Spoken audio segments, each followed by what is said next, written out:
अल्हम्दुलिल्लाह व कफ़ा वस्सलातु वस्सलामु अला इबादिहिल्लज़ीना इस्तफ़ा खुसूसन अला अफ़ज़लिहिम व ख़ातमिन नबिय्यीन मुहम्मदिनिल अमीन व अला आलिहि व सहबिहि अजमईन। अम्मा बाद फ़क़द क़ाल अल्लाहु तबारक व तआला कमा वरद फ़ी सूरतिल हुजुरात। अऊज़ु बिल्लाहि मिनश शैतानिर रजीम। बिस्मिल्लाहिर रहमानिर रहीम। वइन ताइफतानि मिनल मुअ्मिनीन इक़्ततलू फ़अस्लिहू बैनहुमा फ़इन बग़त इहदाहुमा अलल उख़रा फ़क़ातिलुल लती तबग़ी हत्ता तफ़ीअ इला अम्रिल्लाह फ़इन फ़ाअत फ़अस्लिहू बैनहुमा बिल अद्ल व अक़्सितू इन्नल्लाह युहिब्बुल मुक़्सितीन। इन्नमल मुअ्मिनूना इख़्वतुन फ़अस्लिहू बैन अख़वैकुम वत्तक़ुल्लाह लअल्लकुम तुरहमून।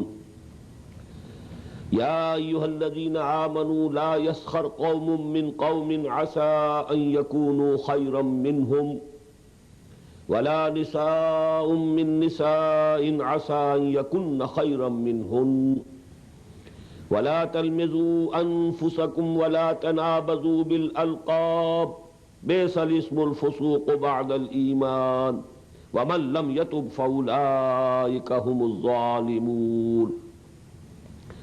या अय्युहल्लज़ीना आमनू इज्तनिबू कसीरम मिनज़-ज़न्न इन्न बअदज़-ज़न्न इस्मुन वला तजस्ससू वला यग़्तब बअदुकुम बअज़ा अयुहिब्बु अहदुकुम अन यअकुल लहम अख़ीहि मैतन फ़करिहतुमूह वत्तक़ुल्लाह इन्नल्लाह तव्वाबुर रहीम। सदक़ल्लाहुल अज़ीम। रब्बि इश्रह ली सदरी व यस्सिर ली अमरी वहलुल उक़दतम मिन लिसानी यफ़क़हू क़ौली। अल्लाहुम्मा रब्बना अल्हिमना रुश्दना व अइज़ना मिन शुरूरि अनफुसिना। अल्लाहुम्मा अरिनल हक़्क़ हक़्क़न वरज़ुक़ना इत्तिबाअह व अरिनल बातिला बातिलन वरज़ुक़ना इज्तिनाबह। अल्लाहुम्मा वफ़्फ़िक़ना लिमा तुहिब्बु व तर्दा। आमीन या रब्बल आलमीन। As I told you in the preliminary talk about Surah Al-Hujuraat, this Surah Mubarakah can be divided into three parts. In the first part, two fundamentals of Islamic polity, fundamentals of Islamic state, and fundamentals for the homogeneity and continuity of culture in Muslim society. These things have been discussed. The constitutional legal foundation of Islamic state, sovereignty of Allah, and superiority on all aspects of the Book of Allah and the practice of the Messenger of Allah sallallahu alayhi wa sallam. Then cultural basis, following of the Prophet, ittiba', not only obedience but following, imitating him in every walk of life, in every aspect of life. That becomes, the basis of the culture of Muslim society. And because his person is for all times to come the center of love and adoration and admiration and respect and regard for every Muslim, it guarantees the cultural homogeneity as well as continuity of the Muslim Ummah. Now the second part of this surah consists of 8 do's and don'ts, awamir and nawahi, as we had in the previous lesson in the 3rd and 4th sections of Surah Bani Israel. Commandments: do this, don't do this, refrain from this. In the same way, here are 8 do's and don'ts. 2 of them are more important. 6 are comparatively, so to say, less important. although no commandment of Allah can be less important, but comparatively. Why I say so? Because to the two commandments, full ayat are being devoted. One ayah for one commandment, another ayah, rather two ayat for another commandment. But the other 6, they have been included in 3 ayat, in 2 ayat, 3 in 1, 3 in 1. So that can be a measure.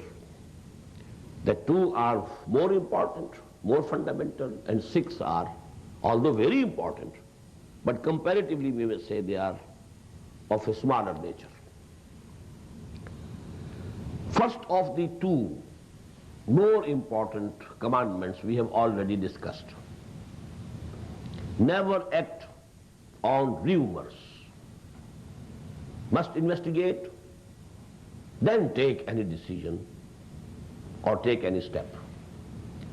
Ya ayyuhalladhina amanu in ja'akum fasiqun binaba'in fatabayyanu an tusibu qawman bijahalatin fatusbihu ala ma fa'altum nadimin. I told you this ayah has 2 aspects. Number 1, any news about the Prophet. You have to investigate whether he really said so or not.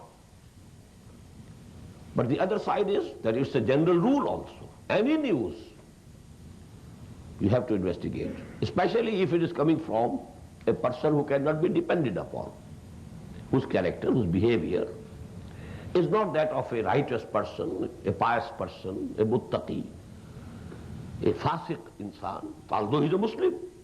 A Muslim can be fasiq, a Muslim can be fajir. So if some news and some important news is coming through some such person, you must investigate thoroughly and then take some step. Now the second. وَإِن طَائِفَتَانِ مِنَ الْمُؤْمِنِينَ اقْتَتَلُوا. If 2 groups from among the believers, اقْتَتَلُوا, they fall out to the extent of fighting, even going to war against each other. فَأَصْلِحُوا بَيْنَهُمَا.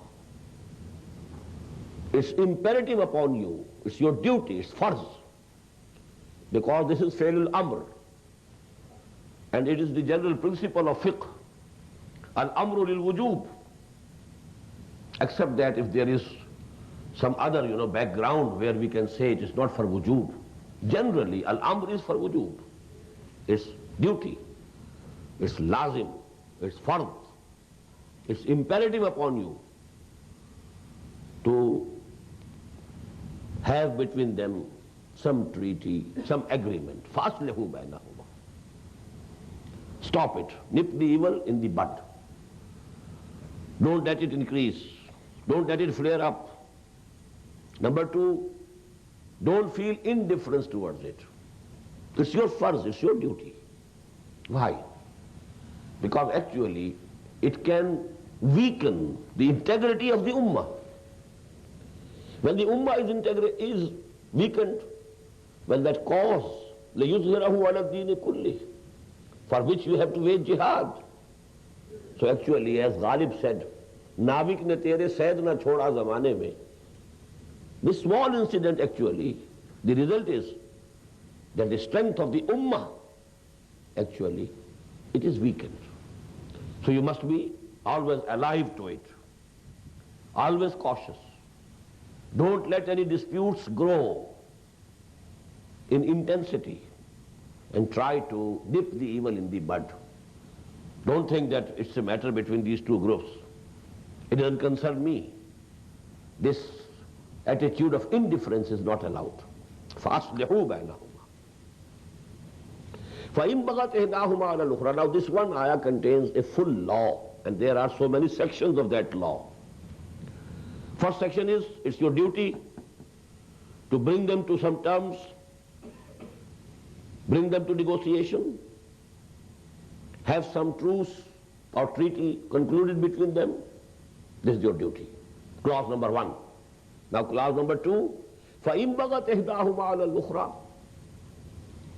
Now if one of them is transgressing against the other, even after that treaty was made, through the intervention of the Muslim Ummah as a whole. Now one part is bent upon doing mischief. فَإِن بَغَتْ إِحْدَاهُمَا عَلَى الْأُخْرَى فَقَاتِلُوا الَّتِي تَبْغِي. Now you fight against that group which is transgressing. It is as if that group is now challenging the whole Ummah. Now it's not a dispute between two parties, two groups. To begin with, it was a dispute between two parties, two groups of the Mu'mins, of the Muslims, of the believers. But now when a truce was concluded, a treaty was concluded, some decision has been taken, now if a group is again doing mischief, is bent upon doing mischief, transgressing, فَقَاتِلُوا الَّتِي تَبْغِي. Now it's your duty to fight against that group, that party, which is transgressing and which is behaving wrongfully. حَتَّى تَفِيَ إِلَىٰ أَمْرِ اللَّهِ. Till it returns to the Amr of Allah. Now what is the Amr of Allah? The treaty which was concluded between those two groups through the intervention of the Muslim Ummah, actually it is honored. It is now Amrullah. And they must return to it. حَتَّى تَفِيَ إِلَىٰ أَمْرِ اللَّهِ. Now the third section, فَإِنْ فَعَتْ. Now if it returns to it, and it's ready to give up its transgression and mischief, فَأَصْلِحُوا بَيْنَهُمَا. So again, make a truce between them, conclude again a treaty. فَأَصْلِحُوا بَيْنَهُمَا بِالْعَدْلِ وَأَقْسِطُوا. And you must do it with justice and do it equitably. Now because now here is a danger that because now you had fought that group, you might suppress it unduly. So that is why two words are added. فَأَصْلِحُوا بَيْنَهُمَا. It was not added before.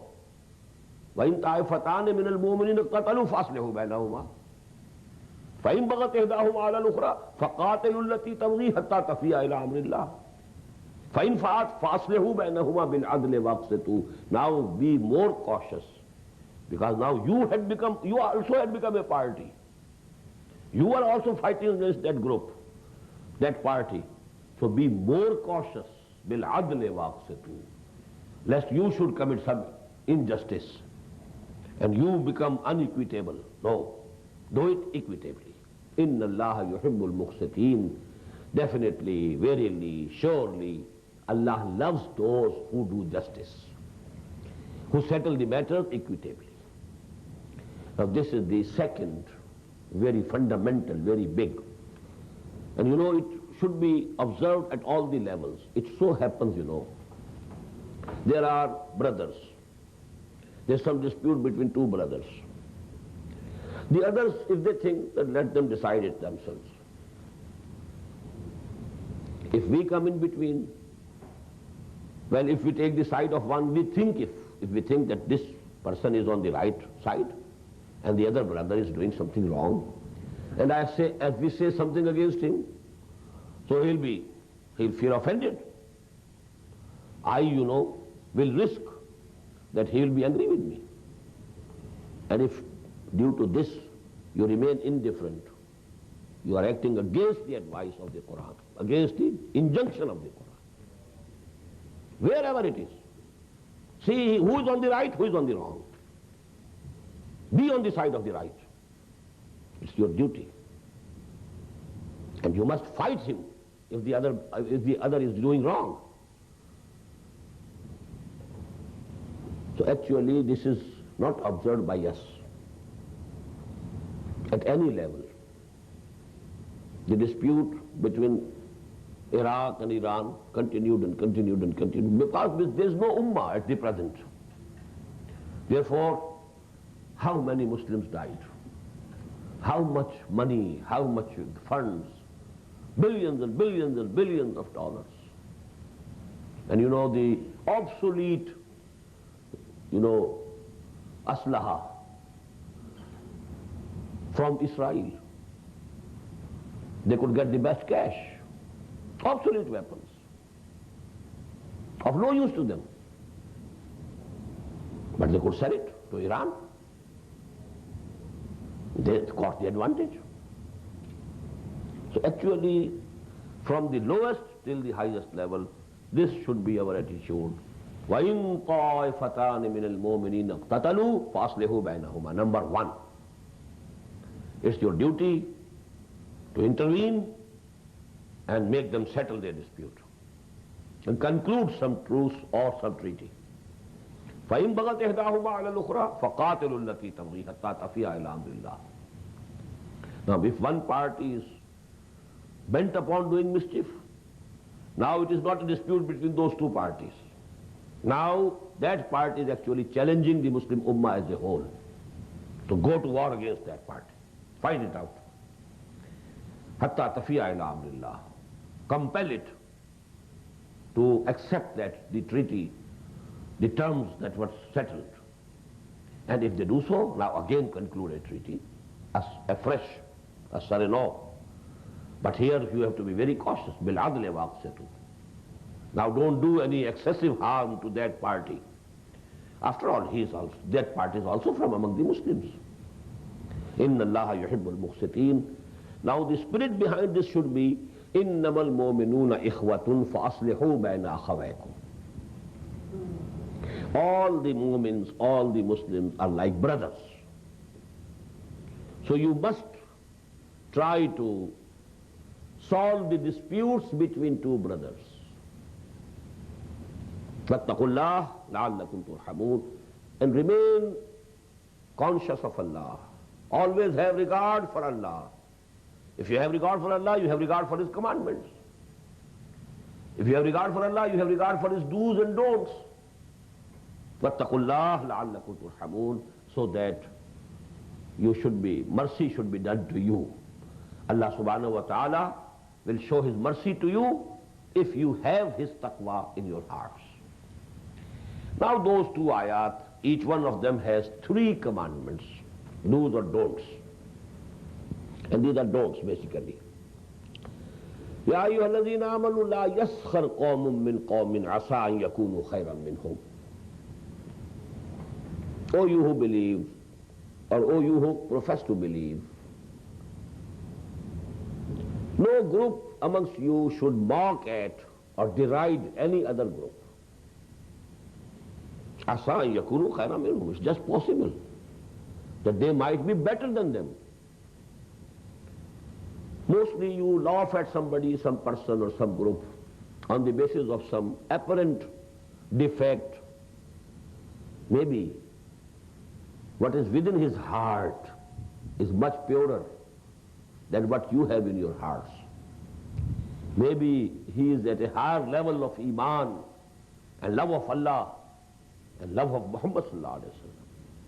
If there is any bodily defect, if he is somehow or the other handicapped,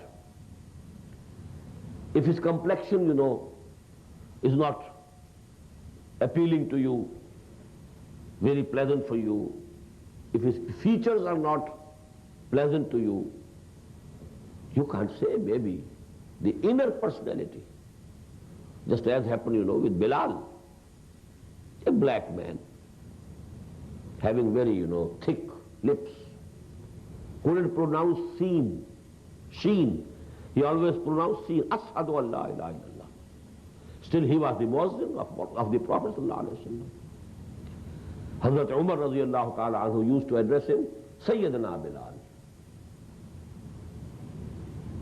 Because they knew that love of Allah, faith in Allah, love of Muhammad sallallahu alaihi wasallam is extreme in the heart of Bilal. You are looking to the external side of the personalities of persons or groups or communities. How can you see what is within their personalities? Maybe they are more dear to Allah subhanahu wa ta'ala than you. So don't mock at them, don't laugh at them, don't deride them. يَا أَيُّهَا الَّذِينَ آمَنُوا لَا يَسْخَرْ قَوْمٌ مِّنْ قَوْمٍ عَسَىٰ أَن يَكُونُوا خَيْرًا مِّنْهُمْ وَلَا نِسَاءٌ مِّن نِسَاءٍ. It has been repeated here for women, because this weakness is present more among the women. Because men, as they have the more heavier duties on their shoulders, So these smaller things usually don't occupy their attention. But women, having limited atmosphere around them, so these small things become magnified in their eyes. And this weakness is more apparent in them. That is why Allah subhanahu wa ta'ala has repeated it, expressly for women also. Otherwise, every commandment which is contained here is meant for women also, as for men. But in this regard, it has been repeated expressly. وَلَا نِسَاءٌ مِّن نِسَاءٍ عَسَىٰ يَكُنَّ خَيْرًا مِّنْهُنَّ. Maybe those women on whom they are laughing or whom they are mocking, they might be better in the eyes of Allah subhanahu wa ta'ala than those who are laughing and mocking. وَلَا تَلْمِزُوا أَنفُسَكُمْ, second commandment. And don't defame and be sarcastic أنفسكم, with yourself. Note the style. If you are defaming a Muslim, he is your brother. It is as if you are defaming your own self. This is the way of persuasion. Why do you think that you are doing something to him? He is your brother. He is you. لا تلمزوا أنفسكم. The Prophet once said, don't call bad names to your parents. Somebody asked, who can call bad names to the parents? He said, if you call bad names to any other person's parents, he will reply you in the same coin, he will call bad names to your parents. Actually, you have done so. You have called bad names to your parents. Because you did so with somebody else and he did in the same way for your parents. That is the way here. وَلَا تَلْمِزُوا أَنفُسَكُمْ. Don't defame and don't be sarcastic about your own selves, because your Muslim brothers are really your own selves. وَلَا تَنَابَزُوا بِالْأَلْقَابِ. And don't throw on each other offensive nicknames which are not liked by them. Call them by their names, not by nicknames, and especially those nicknames which they don't like. But people do it. Now all these things, usually they are taken very lightly. Even among friends, they go on doing it. But it definitely happens sometimes that a joke that you had been making and cutting to a friend, and he was not taking it seriously, at a particular moment, he takes it seriously. And then there starts a dispute, an enmity. Long associations are gone. The bond of love finished. So what is the result? If two Muslims, if their hearts have gone apart, the weakness is to the Muslim Ummah. You know the big fasils, the ramparts that used to be around the cities, they were made of bricks. Now the strength of those ramparts depended on two things. All the bricks should be very strong. Then the cement substance joining them, that should also be strong. If there is some, this cement substance was not strong enough, it has given way. That fasil, that rampart is now, here is a source of danger for the whole of the city. Not only for this fasil, not only for this rampart. Now the enemy can come and enter the city through this. So actually, although, however small it might appear to be, if you take it on the greater scale, the result is that the weakness final is for the ummah. We are all bricks of that big rampart. We all go to make that ummah. And if the bond of love between two Muslims is weakened, it's a source of weakness, a potential source of danger. Enemy can exploit this because two brothers, they are fighting each other. The enemy can exploit this enmity of two brothers, can use one against the ummah. And this has been happening. How many times in history? Big defeats only due to such petty disputes at home. And when the enemy came to know that there's a dispute there, they would contact one party and exploit it. I was astonished to read, in the seerah of the Prophet ﷺ, when the Prophet ﷺ gave some punishment to Hazrat Ka'b ibn Malik radiyallahu ta'ala anhu, because he didn't join the army, he didn't go to Tabuk.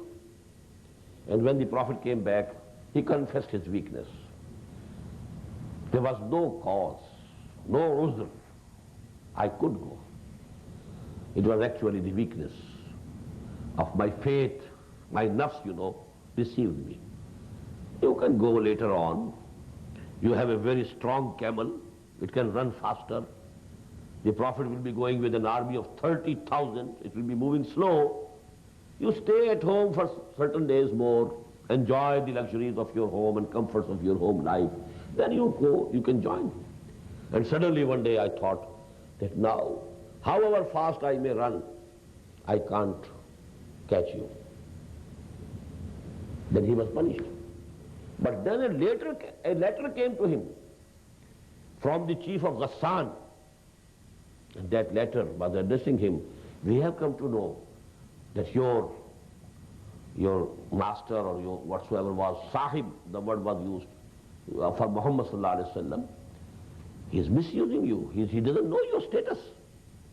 You come to us, we shall give you the honor that is due to you. And the moment he read the letter, he just torn away and put it in the fire. It's another, from Allah subhanahu wa ta'ala, it is another more difficult test for me and for my iman. So enemy is always, on the, it will always be seeking, any source of weakness, any dispute, and try to exploit it.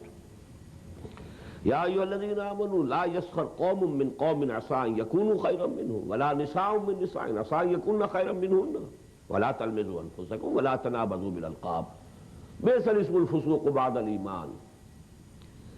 Bad is even the name of fisq. You may say that we don't mean these things. We are only saying out of joke. We are only doing, some light talking and nothing. We don't mean it. But even name of fisq after iman is not compatible. You look to the state that Allah has given you, the status. He has given you faith. He has given you iman. He has raised you high. Now you have to give up these things. These are very small. They are not equal to you.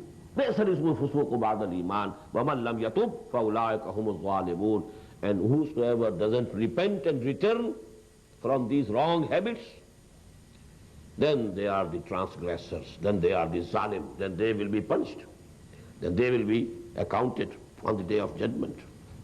Second ayah, Ya ayyuhalladhina amanu ijtanibu kaseeran min adh-dhann.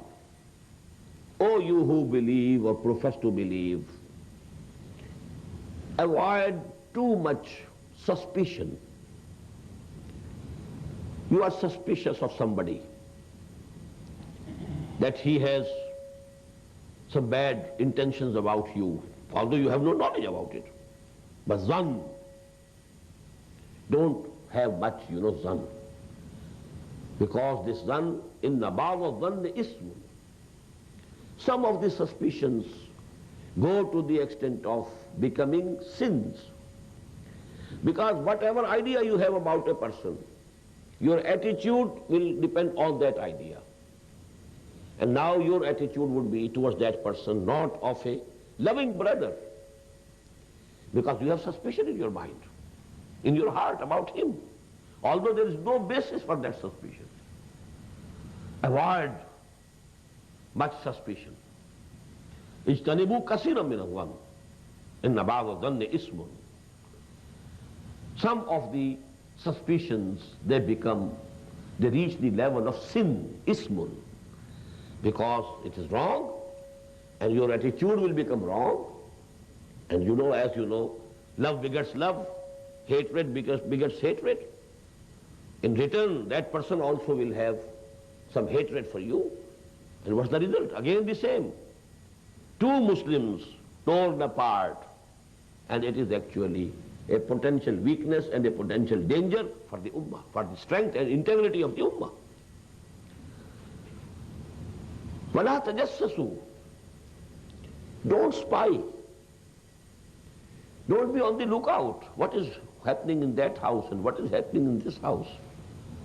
These two brothers, they never fight.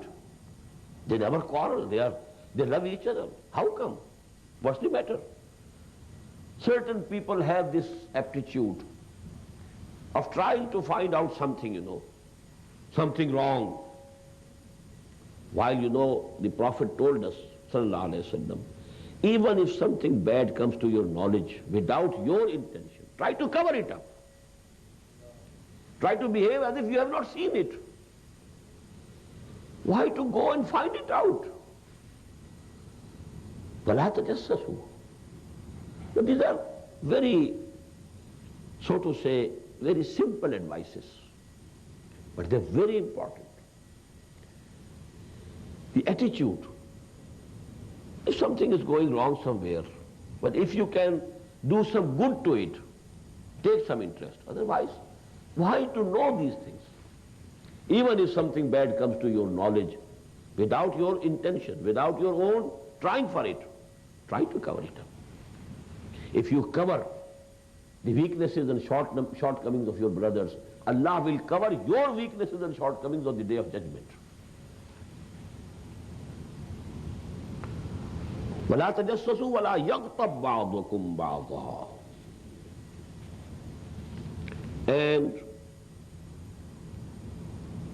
no backbiting, no speaking ill about each other on the backs of each other. Ghiba, to say something which might not be liked by him in his absence. This is the last of the six, and this is the most important, because it's most prevalent, most common. So to say, after every dinner, this is the last dish that is served. Speaking ill of those who are not present. And in some, you will find that if some people are sitting, they are talking ill about somebody who's not there. And no sooner than one of them leaves that society, that meeting, now they will talk ill about him who has just left. And this goes on. It's the most delicious dish after every meal for some of us. And what importance it has, how it is hated by Allah subhanahu wa ta'ala, just see. أَيُحِبُّ أَحَدُكُمْ أَنْ يَأْكُلَ لَحْمَ أَخِيهِ مَيْتًا فَكَرِهْتُمُوهُ. Will any one of you like to eat the flesh of a dead brother? أَيُحِبُّ أَحَدُكُمْ أَنْ يَأْكُلَ لَحْمَ أَخِيهِ مَيْتًا. Will any one of you like to eat the flesh of a brother who is dead? فَكَرِهْتُمُوهُ. You abhor it. None of you can think of it. But the same thing you are doing at the moral level. What's the basis of the simile? If a person is living, can you cut a piece of his flesh from his body? He will resist. You can't take that courage. But if one is dead, you can cut away the flesh at will, from which part of the body you need or you like. Same is the case of a person who is not present in that meeting.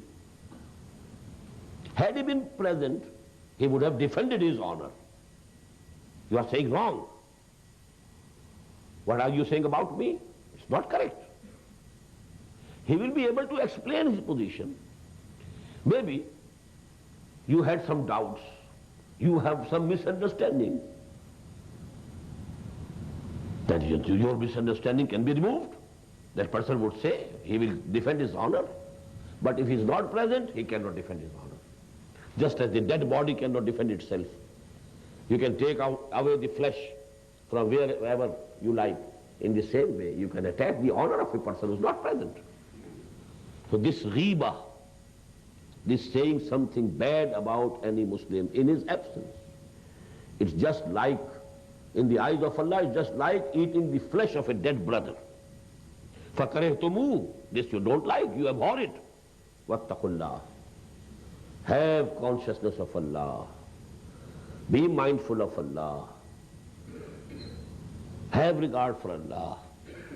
Inna Allah tawwabur rahim. Verily, Allah accepts tawbah. Tawwab meaning He accepts when somebody repents. And He is very much happy, as I gave you the hadith other day. If a bondsman, if an abd, if a servant of Allah, if a slave of Allah, if a Muslim and a mu'min, he had committed something wrong, some sin, and now he is repenting from the depth of his heart. He has made a firm resolve not to repeat it again. And he asks for forgiveness of Allah subhanahu wa ta'ala. Allah is very happy. More happy than a person who found his camel after having lost it. And after being absolutely disappointed about it, suddenly he finds that the camel is there with the meal and the water on it. So you know he is overwhelmed by joy and happiness. And he says, he wanted to say, Allahumma anta rabbi wa ana abduk. But out of this overwhelming, out of joy, he says, Allahumma anta abdi wa ana rabbuk. Prophet said, just imagine how happy he is. And Allah is more happy than this person. When a sinner repents and returns to Him and asks for his forgiveness, Inna Allah tawwabur rahim. He accepts tawbah, and number two, he is merciful. Now let me give you a hadith about this ghiba.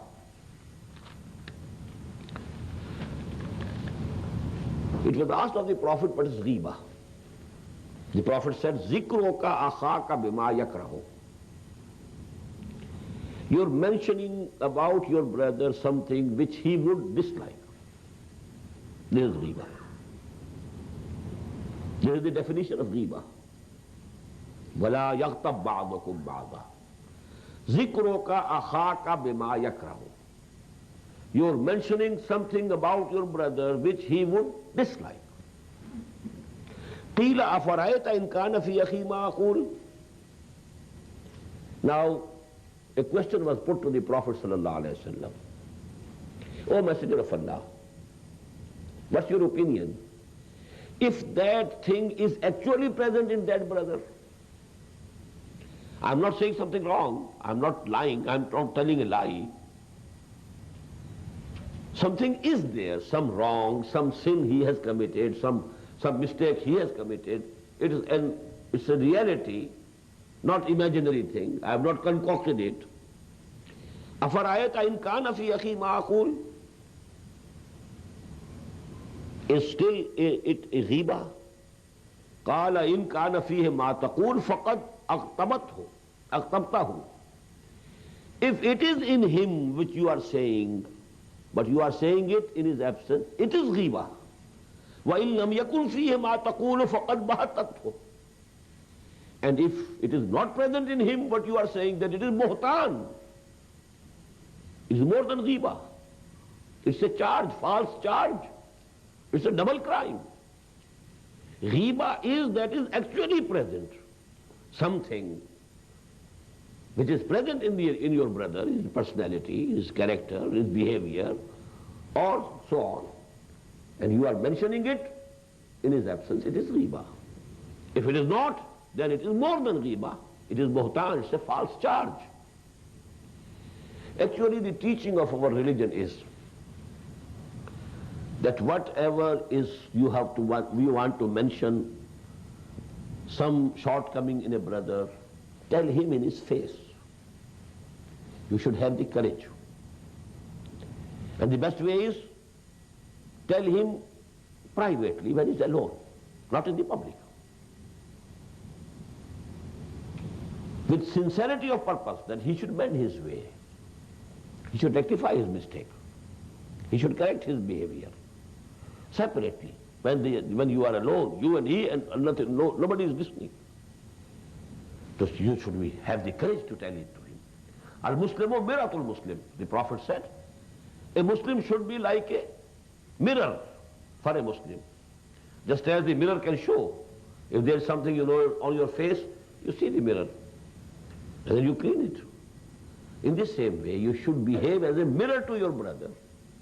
To tell him, see brother, you are committing this mistake. This attitude of yours is not correct, it's wrong. Tell him privately. Then it is biggest virtue. But telling and mentioning him and his mistake or his shortcoming in his absence, it is ghiba. It is like and equal to eating the flesh of the dead brother. Now the second part of the Surah Al-Mubarakah ends here. But again, between the second and the third part, we have an ayah which has two faces. One aspect of the ayah is facing this very subject which we have just concluded. 8 commandments, 2 bigger ones, 6 smaller ones. Never take any action, decision on rumors only, without investigation. Number 2, whenever there is dispute among Muslims, go and try to make treaty between them, settle the dispute. And here are several clauses of this law. If still one persists in misbehavior, fight against it. Compel it to have the right way. And if it is ready, then again make justice between them. Number 3, no laughing at each other, no mockery. Number 4, don't defame each other. Number 5, don't throw upon each other nicknames, offensive nicknames, which they don't like. Number 6, don't have suspicions. Don't harbor doubts about others. And number 7, don't go and have tajassus. Look into the matters of others, trying to spy their conditions. And number 8, don't make riba, no backbiting, no ill talking about any Muslim brother in his absence. All these things, all these commandments are meant to keep the Muslim society integrated, to keep the bond of love between the Muslims intact. What for? So that the Ummah remains strong against enemies of Allah, and it remains strong to wage jihad for the cause of Allah. Now, Ya ayyuhan nas, inna khalaqnakum min zakarin wa unsa wa ja'alnakum shu'uban wa qabaila lita'arafu. Here for the first time you have read Ya ayyuhan nas. In the preceding 12 ayat, 5 times we have read Ya ayyuhal ladhina amanu, Ya ayyuhal ladhina amanu, Ya ayyuhal ladhina amanu, Ya ayyuhal ladhina amanu. And I mentioned in the very beginning, these words appear 89 times in the Qur'an, and out of those 89 times, 5 times only in this surah. Because these words actually are to address the Ummah, and this surah is discussing different aspects of the community life of the Ummah. The highest level of organization of the community state. It began with discussion about the state, then the culture of the Muslim Ummah, then the integrity and strength of the Muslim Ummah. But here we find, and I shall tell you why, but only at presently you note it, Ya ayyuhan nas, O people, O progeny of Adam, inna khalaqnakum, we have created you all, min zakarin wa unsa, from one male and one female. وَجَعَلْنَاكُمْ شُعُوبًا وَقَبَائِلَ لِتَعَارَفُوا. And then we made you into nations and tribes so that you can recognize each other. إِنَّ أَكْرَمَكُمْ عِنْدَ اللَّهِ أَتْقَاكُمْ. The most honorable in the eyes of Allah are those amongst you who are most pious, who are most righteous, who are most God-conscious. Inna Allah alimun khabir. Verily Allah knows everything, He is aware of everything. Now this ayah, first of all, please note, as I told you, it is addressing the whole of humanity, not only the Muslims. But one aspect of this ayah is towards the subject which we have discussed already. Why do people mock at each other? They think themselves to be superior and others to be inferior. This superiority, inferiority is on the basis of race, color, different things, richness or poverty. All these things which we were discussing. The underlying disease, pathology is sense of superiority. We are superior, he is inferior. We are the chosen people of the Lord. We are a superior race. So that is being cut. The root of all that disease is cut by this ayah. All humanity, all human beings by birth are absolutely equal. This is a very revolutionary idea. No one superior, no one inferior by birth. Inferiority, superiority is in the acquired characters. Someone has attained knowledge, he is higher in knowledge and wisdom, well, he is superior to those who couldn't do it, who didn't do it. Somebody are more pious, more righteous, they are serving humanity, well, they are actually superior by their actions, by their character, by their deed, by their behavior. But what has been given to a human being? The color of his skin, it is given to him by Allah, his creator. Where he was made to born, he was born, well, he had no choice. Born of Indian parents, he is an Indian. Born of European parents, he is a European. Born of such tribe, he belongs to that tribe. Born a woman, she is a woman. Born a man, he is a man. No concept of any superiority about things which are given to a human being. This is the basis. Superiority or inferiority would be in something which is acquired. And for this, as I told you in some of my previous lectures, that important matters you will always find in Qur'an twice at least. This basic concept has been given in ayah number 1 of Surah An-Nisa. يا أيها الناس اتقوا ربكم الذي خلقكم من نفس واحدة وخلق منها زوجها وبث منهما رجالا كثيرا ونساء واتقوا الله الذي تساءلون به والأرحام إن الله كان عليكم رقيبا. يا أيها الناس, there also يا أيها الناس. Now this is common between all human beings, Muslims or non-Muslims. Allah has created all. He is not only our creator. The kuffar, the non-Muslims, they are also created by Allah. He has created you all. And number 2, this is very important.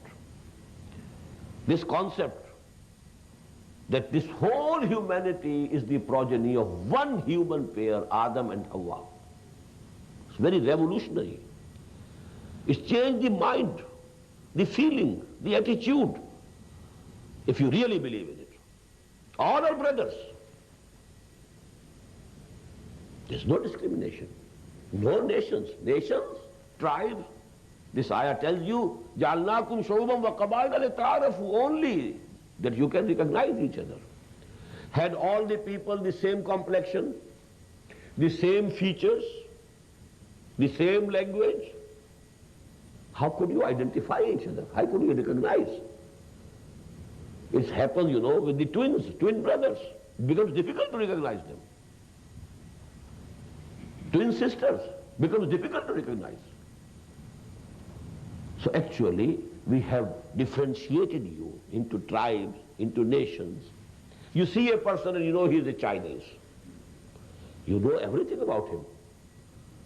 His geographical background, his historical background, his cultural background, everything is known to you simply through his features and the color of his skin.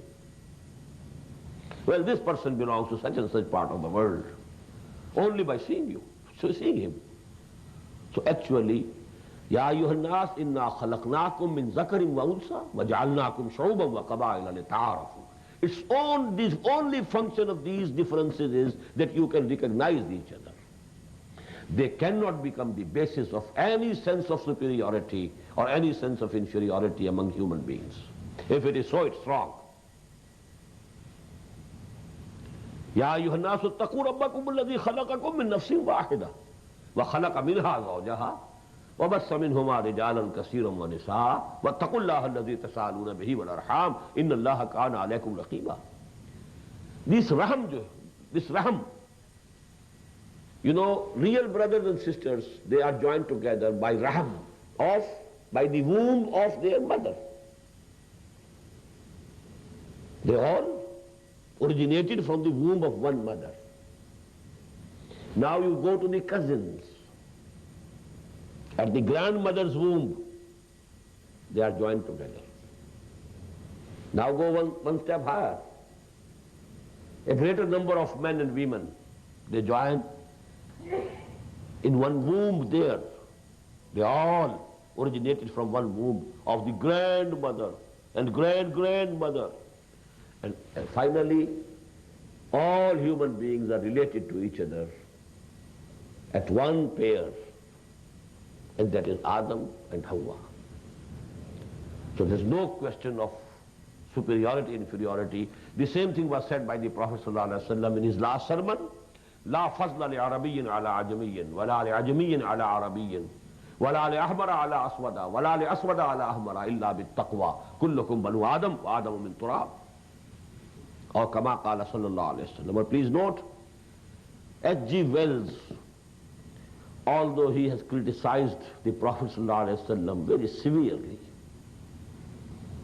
and very low criticism, but when he reached this place, in his concise history of the world, he quotes this passage. And then he says, although the sermons of human fraternity, equality and freedom had been said before also. We find a lot of these sermons in Jesus Christ also. But it must be accepted that it was Muhammad ﷺ who founded a social order based on these principles for the first time in the history of mankind. But please note, this passage has been removed from the fresh edition of that concise history of the world, because the real author is dead long before, and now the editors, they didn't like this passage. But you can find this passage in some former edition of the concise history of the world, a concise history of the world by H.G. Wells, because you can find these things in libraries.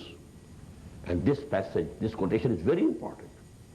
He has criticized especially the polygamy. These marriages of the Prophet ﷺ, they can't be swallowed by these Christians. I feel pity for them because their ideals are Hazrat Masih, Jesus, he didn't marry. Number two, John the Baptist, Yahya, alayhi salatu wasalam, he also didn't marry. So marriage actually, even one marriage, in their eyes, is so to say, it's contrary to piety and, godliness, love of Allah. It is contrary to it. A person who marries, he is leading an inferior life, spiritually speaking. The higher spiritual life is without marriage. So this is their concept. How can swallow the 11 marriages of Muhammad sallallahu alaihi wasallam? So I have sympathy for them on that account. But here he has said, this big truth, that although the sermons of human fraternity, equality and freedom were said before also, we find these sermons of Jesus Christ, in Jesus of Nazareth, abundant. But it must be admitted that a social order based on these principles were for the first time in the whole history of mankind established by Muhammad sallallahu alaihi wasallam. So these were not empty words. Ya ayyuhan nas, inna khalaqnakum min zakarin wa unsa wa ja'alnakum shu'uban wa qaba'ila lita'arafu inna akramakum indallahi atqakum. The most honorable amongst you in the eyes of Allah subhanahu wa ta'ala are those who are most pious, most righteous amongst you. And this piety and righteousness, although it is within the hearts of the men, but Allah knows you, Allah sees you through and through. Allah knows you through and through. Inna Allah alimul khabir. He knows whether somebody is really pious or not, whether somebody has taqwa, real taqwa in his heart or not. But the second aspect of this is about the Islamic State. Islamic State, the citizenship is only for Muslims. We shall discuss it tomorrow, inshallah, the most important issue. But about the non-Muslims. If there is an Islamic State, for example, in some country, in some part of the world, can that Islamic State have any relations with the humanity at large, who are not believers, who are not Muslims? And if they can have any connection and relation, what is the basis? The basis, these are the two bases. Whether someone is Muslim or non-Muslim, two things are common between them. Allah created them all. And number two, they are all progeny of Adam and Eve, alayhim as-salatu was-salam. So we can have good relations with them. Except as we find in Surah Al-Mujadala, Surah Al-Mumtahina. When there is a war declared with any country, the matter is different. If some country or some nation is resisting you, they want to prevent you from practicing the deen of Allah, then the matter is different. But those who are not resisting, who are not obstructing your way, you can have, good relations with them. And tabarruhum wa tuqsitu ilayhim. Allah subhanahu wa ta'ala doesn't prevent you. In the same way, Islamic State will have non-Muslim citizens, but their status is a bit different, that we shall discuss. But to do good to them, to be friendly to them, to have good behavior with them at human level, it is not forbidden. That is why here it's not Ya ayyuhal lazina amanu, rather Ya ayyuhan nas inna khalaqnakum min zakarin wa unsa wa ja'alnakum shu'uban wa qaba'ila lita'arafu inna akramakum indallahi atqakum inna Allaha alimun khabir. Barakallahu li wa lakum fil Qur'an al-azim wa nafa'ani wa iyyakum bil ayati wa dhikr al-hakim.